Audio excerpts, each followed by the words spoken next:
Salam, biz bugün yenə padej sualını müzakirə edəcəyik. Gəlin birlikdə baxaq.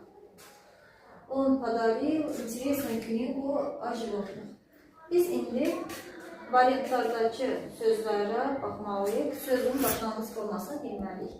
Söz gördüyü kimi adnoklasnik sözüdür. Gəlin adnoklasnik sözünə baxaq.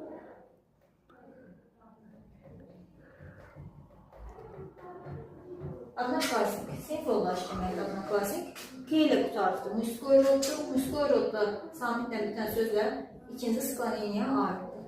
Sözün padej sualını eləmək üçün başlanğıc formasını tapmaq, neçənci skloniyaya aid olduğunu müəyyən etmək lazımdır. İndi baxaq, predlog yoxdur, ancaq tərcümə ilə tapa bilərik.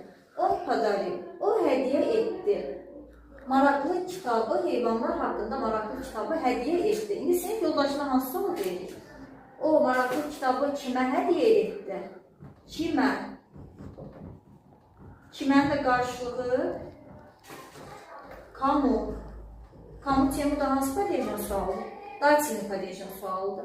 Datilin padeji predlogsuz tapma yollarından biri də fiildən kimə sual verməkdir? Yəni kamu.